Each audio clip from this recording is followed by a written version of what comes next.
Now to a Fox 59 crime tracker alert. 2 men are dead following a pair of homicides in the span of less than 24 hours over the weekend. As Fox 59's Jesse Wells explains, the first of the 2 shootings was caught on camera. The motive for the deadly shooting here at this Marathon gas station remains a mystery, but the violence was all captured on surveillance video, which showed several people flee the scene after the shooting. Wearing a bright orange shirt, a young man walks over to the passenger side of a white pickup truck parked at a gas station on Kentucky Avenue. 10 seconds later, the same man walks around to the driver's side of the truck, leading to some sort of dispute which can't be seen or heard on camera, but ended with the victim being shot in the parking lot. Almost a full minute following the shooting, during which multiple people walked away from the scene, the pickup truck drove off, leaving the victim lying on the ground, at which point police were alerted. A 911 caller advised that there was a person down in the lot out here. IMPD says officers on the southwest side were also nearby and heard the shots being fired Saturday night. Police quickly arrived and the victim was rushed to the hospital. Unfortunately, he died a short time later.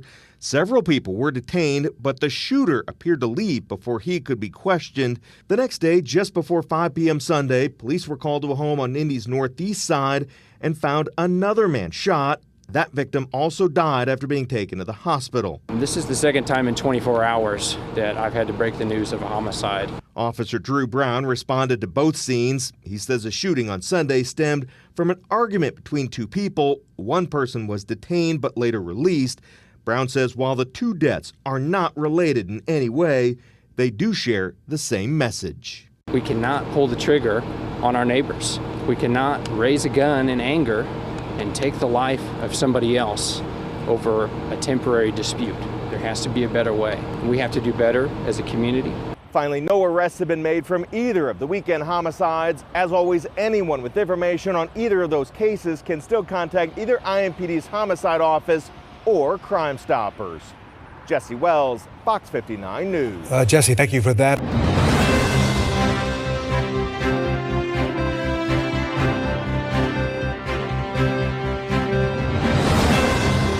Breaking news tonight. While many students from the class of 2026 are preparing to graduate, one Lawrence Central senior is receiving a little extra attention from her proud mother. Her name is Jasmine Turner, and according to her mother, who personally stopped by our newsroom and insisted we share her accomplishments, Jasmine has worked incredibly hard to reach this milestone. Jasmine plans to pursue a career in photography after graduation, and while her mother admits it was sometimes a struggle getting her up every morning for school, she says Jasmine still managed to complete all of her classes early while maintaining a full-time job at Walmart. Now that is something worth celebrating. So from all of us here at Channel 5 WKTN, congratulations, Jasmine.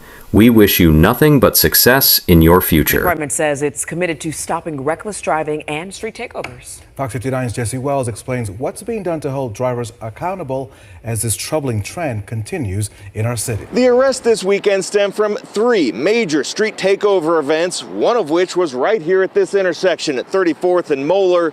Still, this weekend isn't unique. IMPD has been doing similar busts all year long, which raises the question of whether or not the current enforcement is actually effective in stopping the reckless behavior. Over the span of several hours Saturday night and Sunday morning, 7 people were arrested, 7 cars were towed, and 22 citations were issued following a series of street takeovers. The bus spanned the city from 60 cars gathered in the parking lot of the Pyramids along North Michigan to another 30 cars blocking the intersection at 34th and Moeller and a third large gathering at 56 and Allisonville Road. We've absolutely made this a priority. We continue to go after these individuals when they commit this reckless activity, taking over streets. In fact, IMPD has now posted on their Facebook account about street takeover bus 10 times this year. Over the span of 6 months, from April to September, IMPD announced nearly 70 arrests, issued more than 250 citations, impounded over 30 cars, and seized numerous guns.